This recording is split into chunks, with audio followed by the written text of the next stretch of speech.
कश्मीर, जिसे heaven on earth कहा जाता है, पर बीते दिनों में कुछ फोटो वायरल हुई जिसमें साफ दिखाई दे रहा है कि कश्मीर में हमेशा जैसी बर्फ नहीं गिरी और इसी कारण कई लोगों ने अपनी फ्लाइट्स कैंसिल कर दी। क्या ये क्लाइमेट चेंज वजह हो सकती है या फिर ग्लोबल वार्मिंग? और कुछ लोग कहते हैं ये अल नीनो इफेक्ट हो सकता है।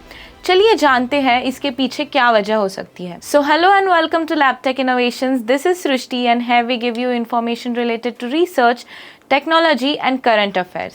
मार्च का महीना शुरू हो गया है, लेकिन देश के कई हिस्सों में प्रचंड गर्मी ने दस्तक दे दी है। हालात यहाँ तक आ गई है कि कोस्टल एरियाज के कुछ हिस्सों में भारतीय मौसम विभाग को ह्यूमिडिटी का येलो अलर्ट जारी करना पड़ गया है। भारत 6 ऋतुओं में डिवाइडेड है: बसंत, गर्मी, बरसात, शरद, हेमंत और सर्दी। लेकिन कुछ बीते सालों में यह सिर्फ 3 हिस्सों में रह गया है: सर्दी, गर्मी और बरसात। गर्मी प्रचंड पड़ती है तो बरसात सारे रिकॉर्ड तोड़ देती है। सर्दी में माउंटेनियस इलाकों में बर्फ कम पड़ रही है तो मैदानी इलाकों में तपती गर्मी से लोग पसीने में लथपथ हो जाते हैं। बसंत का मौसम तेजी से घट रहा है और समर सीजन समय से पहले शुरू हो रहा है। यह स्पष्ट तौर पर दिखाई दे रहा है कि देश के जलवायु में आता बदलाव भारत के मौसम पर अपना असर दिखाने लगा है। क्लाइमेट साइंटिस्ट का भी कहना है कि भारत में हीट वेव्स समय के साथ और भीषण रूप ले लेंगे। इस बारे में क्लाइमेट ट्रेंड्स ने अपने रिसर्च में लिखा है कि जैसे जैसे जलवायु में आते बदलाव के कारण तापमान में बढ़ोतरी हो रही है, देश भर में स्थानीय मौसम के पैटर्न में भी महत्वपूर्ण बदलाव हो रहे हैं। ऐसे में आशंका है कि गर्मी के महीने की शुरुआत समय से पहले हो सकती है।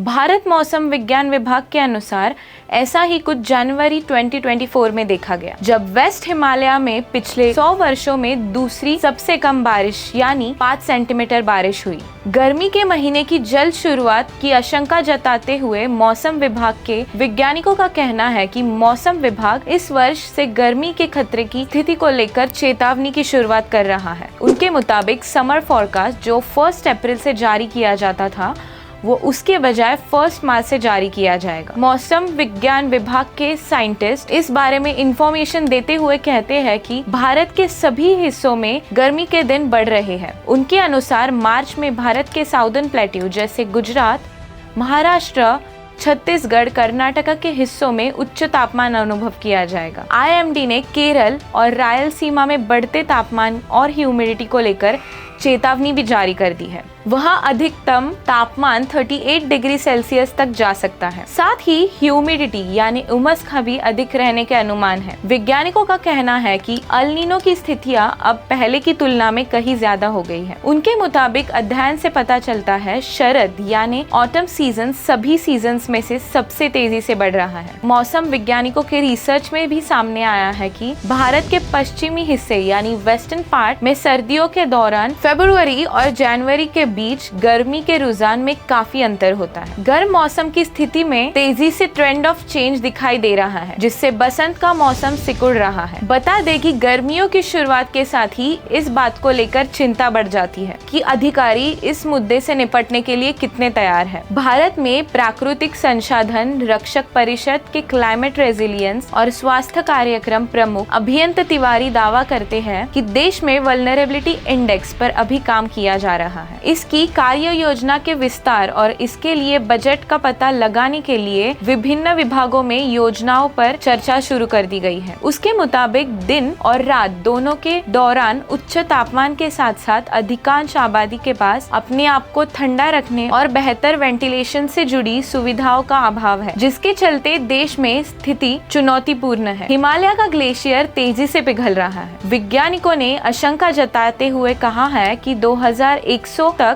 हिमालय के 75% ग्लेशियर पिघलकर खत्म हो जाएंगे। इससे हिमालय के नीचे वाले भूभाग में रहने वाले 8 देश के 200 करोड़ लोगों को वाटर शॉर्टेज और बाढ़ का खतरा होगा। इन देशों में भारत, पाकिस्तान, भूटान, अफगानिस्तान, चाइना, म्यांमार, नेपाल और बांग्लादेश शामिल है। काठमांडू के international centre for integrated mountain development ने बताया है कि आने वाले दिनों में एवलांच की घटनाएं भी तेजी से बढ़ेंगी। परेशानी की बात यह है कि ग्लेशियर पिघलने का असर उन लोगों पर होगा जिन्होंने ग्लोबल वार्मिंग की ही नहीं है।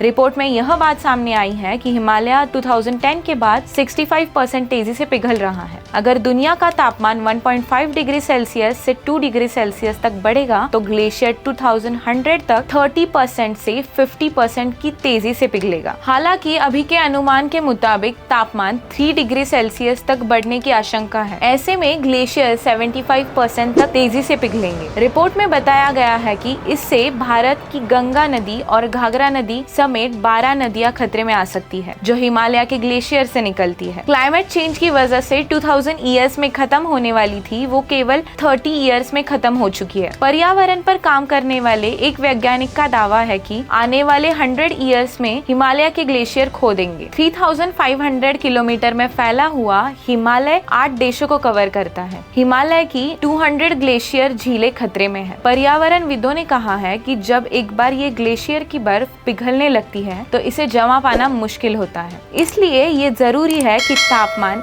1 से 5 डिग्री सेल्सियस तक सीमित रहे। हिमालय के ग्लेशियर असाधारण तौर पर पहले के मुकाबले 10 गुना ज्यादा तेजी से पिघल रहे हैं, जिसके चलते भारत सहित एशिया के कई देशों में जल संकट आ सकता है। इसे लेकर दुनिया भर के कई यूनिवर्सिटी में रिसर्च पब्लिश हो चुके हैं, लेकिन दुनिया को शायद ही इसकी कोई फिक्र हो रही है। चिंता की बात यह है कि जिस तेजी से ग्लेशियर पिघल रहे हैं, उसके चलते गंगा ब्रह्मपुत्र नदी के लिए संकट पैदा हो सकते हैं। इसके कारण इन नदियों पर निर्भर करोड़ों लोगों की समस्या पहले के मुकाबले कुछ ज्यादा बढ़ सकती है। रिसर्च में यह बात सामने आई है कि ग्लेशियर के पिघलने की रफ्तार 400 से 700 साल पहले हुई ग्लेशियर विस्तार घटना, जिसे हम युग या फिर लिटिल आइस एज कहा जाता था, उसके मुकाबले 10 गुना ज्यादा है। वैज्ञानिकों ने कहा है कि पिछले शताब्दियों के कंपैरिजन में हिमालय के ग्लेशियर औसतन 10 गुना ज्यादा तेजी से पिघल रहे हैं। उनका मानना है कि नुकसान की यह दर पिछले कुछ दशकों में काफी बढ़ गई है, जो कि इस बात का सबूत है इसके पीछे हम इंसानों के कारण जलवायु में आ रहा बदलाव जिम्मेदार है। बता दें कि अंटार्कटिका और आर्कटिक के बाद हिमालय के ग्लेशियर में सबसे ज्यादा बर्फ जमा हो रही है। यह वजह है कि इसे अक्सर दुनिया का तीसरा ध्रुव या फिर थर्ड पोल कहा जाता है। एक रिसर्च मॉडल में यह बात सामने आई है कि आज हम जो ग्लेशियर देख रहे हैं, उनका क्षेत्रफल पहले के मुकाबले 40% सिकुड़ गया है, जो कभी अपने शिखर पर 28,000 वर्ग किलोमीटर से घटकर 19,600 वर्ग किलोमीटर में सीमित रह गया है। इतना ही नहीं, अनुमान है कि इस अवधि के दौरान यह ग्लेशियर 586 क्यूबिक किलोमीटर बर्फ खो चुका है। यह इतनी बर्फ है जितनी आज मध्य यूरोप, अल्प्स, काकेशन और स्कैंडिनेविया के संयुक्त रूप में मौजूद है। शोधकर्ताओं का मानना है कि यदि इतनी बर्फ पिघल जाए तो उससे दुनिया भर में समुद्र के जल स्तर में करीब 1.38 मिलीमीटर की वृद्धि हो जाएगी। मध्य व पूर्वी हिमालय के देश यानी नेपाल और भूटान में मौजूद ग्लेशियर भयंकर तेजी से पिघल रहे हैं। ऐसा पर्वत श्रृंखला के दोनों किनारों पर भौगोलिक विशेषताओं में अंतर और वातावरण के साथ वो कैसे परस्पर प्रतिक्रिया कर रहे हैं, उसके कारण हो रहे मौसम के पैटर्न में बदलाव आ रहा है। इसी तरह जिन ग्लेशियर के किनारे झीलों से मिले हुए हैं, वो कहीं ज्यादा तेजी से घट रहे हैं, क्योंकि भूमि के तुलना में झीलों पर ग्लोबल वार्मिंग का प्रभाव ज्यादा होता है। शोधकर्ताओं के मुताबिक जिस तरह से इन झीलों में संख्या और अधिकार में वृद्धि हो रही है, वो दर्शाता है कि इन ग्लेशियरों को बड़े पैमाने पर निरंतर तेजी से नुकसान हो रहा है। इसी तरह जिन ग्लेशियरों में प्राकृतिक तौर पर मलबे की मात्रा ज्यादा है, वो भी तेजी से पिघल रहे हैं। अनुमान है कि कुल ग्लेशियरों का केवल 7.5% होने के बावजूद उन्होंने ग्लेशियरों को होने वाली कुल हानि में करीब 46.5% का योगदान दिया है। 2017 में ग्लेशियरों को और अन्य जगहों पर जमा यह बर्फ 1990 की तुलना में 65% ज्यादा तेजी से पिघल रही थी। अनुमान है कि 1994 से 2017 के बीच 28 लाख करोड़ टन बर्फ पिघल चुकी है। इसी तरह अंतरराष्ट्रीय जर्नल नेचर में छपे एक शोध के मुताबिक वैश्विक स्तर पर ग्लेशियरों में जमा बर्फ के पिघलने का दर 2015 से 2019 के बीच रिकॉर्ड 29,800 करोड़ टन प्रति वर्ष पहुंच गया था, जिसका मतलब है पिछले 20 वर्षों में बर्फ खोने की दर में 31.3% की बढ़ोतरी हुई है। वैज्ञानिकों का मानना है कि जिस तेजी से ये ग्लेशियर पिघल रही है, उसका असर करोड़ों लोगों के जीवन पर पड़ेगा।